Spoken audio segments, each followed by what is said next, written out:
እቺ 17 ዓመት ወጣት ሴት በድንጋይ ተደብድባ ተገደለች። ሊያውም በቤተሰቦቿ። ታሪኩን ላስረዳችሁ። በኤፕሪል 17 2007 ኢራቅ ሞሱል የምትገኝ ትንሽ ከተማ ላይ ዱዓ ካሊል አስዋድ በአንድ ቄስ ቤት ውስጥ ተደብቃ ቄሱን ከሚመጣባት ነገር እንዲጠብቃት መለመን ጀመረች። ነገር ግን ብዙ ሰዎች ከቄሱ ቤት ውስጥ ልጅቷን ጎትተው ወደ መንገድ ላይ ያወጧት። ካወጧት በኋላ ያደረጓት ነገር በጣም ዘግናኝ ነበረ። 30 ደቂቃ ሙሉ በእግራቸው ረጋግጧት፣ በእግራቸው መቷት እና በድንጋይ ቀጠቀጧት። ከዛም አንድ ያጎቷ ልጅ መጥቶ በብሎኬት የራስ ቅሏን ሰነጠቀው። ነገር ግን ሰዎቹ እዚህ ላይ ያላበቁ ነበር። ሰውነቷን ከአንድ መኪና ጋር በማሰር እየጎተቱ መላ ከተማዋን ይዘዋት ዞሩ። ከዛም የሞተ ሬሷን ከሞተ ውሻ ጎን እንደ ቆሻሻ ጣሉት። ሰዎች ይህንን ነገር ሲሰሙ ይህች 17 ዓመት ልጅ ይቅር የማይባል ትልቅ ጥፋት አጥፍታ ነው እንዴት ተደረገችው ቢሉ፣ እውነታው ግን የዱዓ ብቸኛው ጥፋቷ ለአንድ ቀን ከቤት ወጥቶ ማደርና ከሌላ እምነት ተከታይ ወንድ ጋር ቆማ ስታወራ በመታየቷ ነበረ ይህ ሁሉ ግፍ የተፈጸመባት። ሰዎች ዱዓ እምነቷን ቀይራ ያለች ቢሉ፣ እሷ ግን አልተቀየረችም ነበር። የገዛ ቤተሰቦቿ ሳይቀር ላጠፋችው ጥፋት ይቅር ብለዋት ነበር። ነገር ግን አጎቷ ይቅር አላላትም ነበር። አጎቷም እሷን መግደል ፈለገ። እሱም የፈለገውን አደረገ። አሳዛኙ ነገር እዚህ ወንጀል ተጠያቂ የነበሩ ሰዎች ከ2 ዓመታት በኋላ ነበር የታሰሩት። በዚህም 4 ሰዎች የሞት ፍርድ ሲፈረድባቸው አጎቷ እንድትገደል ትዕዛዝ የሰጠው ሰው ግን ምንም ፍርድ አልሰጠውም። እስካሁን ቀን ድረስም በውጪ በሰላም ይኖራል። በፌብሩዋሪ 20 2003 ዘ ግሬት ዋይት የተባለ የሮክ ባንድ ቡድን ዘ ስቴሽን የተባለ የምሽት ክለብ ውስጥ ዝግጅት እያቀረቡ ነበር። በዝግጅታቸው ላይ ፓይሮቴክኒክ የተባለ ተቀጣጣይ ነገር ነበር። እሱን ለኮሱት። የለኮሱትም ነገር ካሰቡት በላይ ሆኖ የሳውንድ ፕሩፍ ማድረጊያውን ስፖንጅና ኮርኒሱ ላይ የሚቀጣጠሉ ነገሮች ጋር ተያይዞ በሰከንዶች ውስጥ እሳቱ ተዛምቶ አዳራሹን በአደገኛ ጭስ ሞላው። በውስጡ የነበሩት 462 ታዳሚዎች እሳቱን ሲመለከቱ ከእሳቱ ለማምለጥ መተረማመስ ጀመሩ። በደቂቃዎችም 100 ሰዎች ሕይወታቸውን አጡ። ከሞቱትም መሃል የባንዱ ጊታሪስት ታይ ሎንግሊ ይገኝበታል። ሌሎቹ 200 ሰዎች ደግሞ በእሳቱ ምክንያት ተጎዱ። ብዙዎች እሳት ነደዱ። አንዳንዶች በጭሱ ራሳቸውን ሳቱ። ምርመራዎች እንዳሳዩት ትልቅ የጥንቃቄ ጉድለት እንደነበረ ታይተዋል። በቂ ያልሆነ መውጫ፣ በጣም መጨናነቅ እና የመሳሰሉት ነገሮች ለዚህ ነገር ተጠቃሽ ናቸው።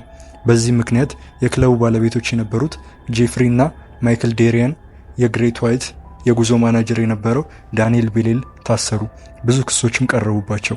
ለተጎጂዎችም ካሳ ከ175 ሚሊዮን ዶላር በላይ እንዲከፍሉ ታዘዙ። ይህ ቪዲዮ የተቀረጸው በአንድ የኮንሰርቱ ታዳሚ ነበረ። እሳቱ በምን ሰዓት እንደተነሳም ማየት ይቻላል።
በኤፕሪል 5 1986 ፔኒ ከአዲቶ ከጓደኞቿ ጋር ለመዝናናት ትወጣለች።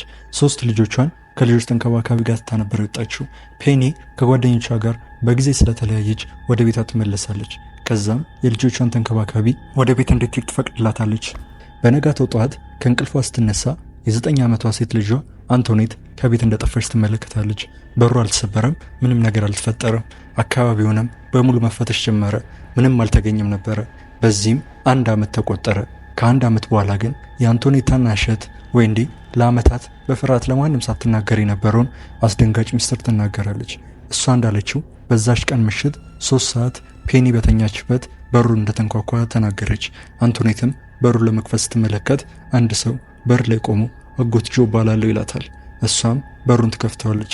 በዚህ ሰዓት 2 ወንዶች ከየት መጡ ሳይባል አንቶኔትን ይዟታል። ይዟትም በር ላይ ወዳቆሙት ቡኒ ቫን አስገብተው ዌንዲ እያየች ይዘዋት ሄዳሉ። ይህንንም በጊዜው ለመናገር እንደፈራችም ተናገረች። በዚህም አዲስ መረጃ ለ7 ወራቶች የተዘጋው ኬዝ እንደ አዲስ ይከፈታል። በኤፕሪል 1987 የጋላፕ ፖሊስ ዲፓርትመንት አንድ አስደንጋጭ ስልክ ይደውልላቸዋል።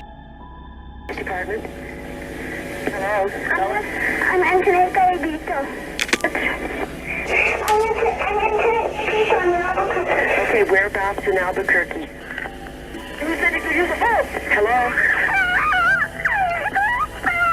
Antoinette, where are you? Antoinette? Hello? ሌላ ነገር ከመናገሯ በፊት ግን አንድ ማንነቱ ያልታወቀ ሰው ስልኩን ያቋርጥባታል። የስልክ ንግግሩ አጭር ስለነበር ለመጥለፍ አልቻሉም ነበረ። የአንቶኔት እናት ድምፁ የልጇ እንደሆነ ተናግራለች። ይህም የስልክ ደውል ለሕዝብ ይፋ ተደረገ።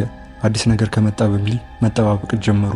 ብዙ ሰዎች አንቶኔትን የተለያዩ የአሜሪካ ስቴቶች ላይ አይተናታል ብለዋል። ከነዛ ውስጥ ቴክሳስና ኔቫዳ ይገኙበታል። ግን ምንም ነገር ሊረጋገጥ አልቻለም። አንድ ጠቃሚ ጥቆማ በ1991 ይመጣል። አንድ አስተናጋጅ ኔቫዳ የሚገኝ ምግብ ቤት ውስጥ አንቶኔትን የምትመስል ልጅ በሶፍት ላይ እርዱኝ የሚል ጽሑፍ አስቀምጣ እንደወጣች ተናግራለች። እስካሁኗ ቀን ድረስም አንቶኔት ከአዲቶ አልተገኘችም።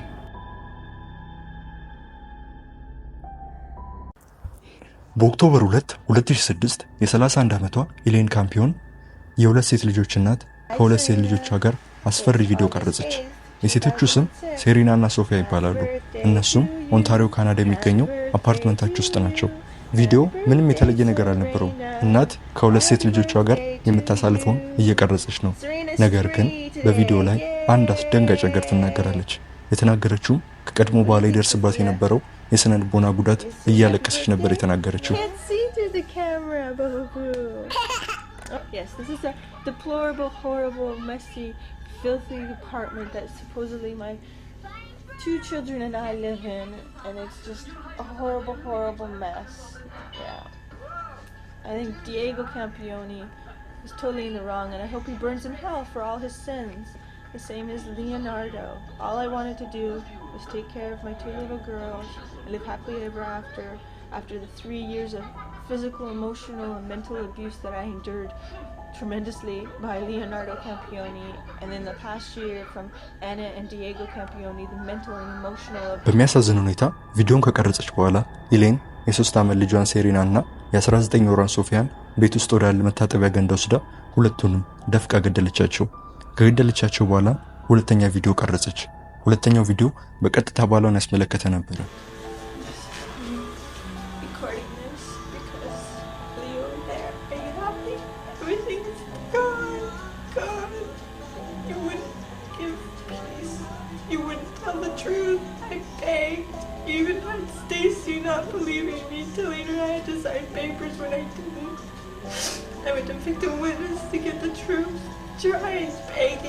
ኢሌን ሴቶቹን ቢጃማ አልብሳና ጌጣጌጥ አድርጋ ነበረ አልጋ ላይ ያስተኛቻቸው፣ እንደተኙ ለማስመሰል ማለት ነው።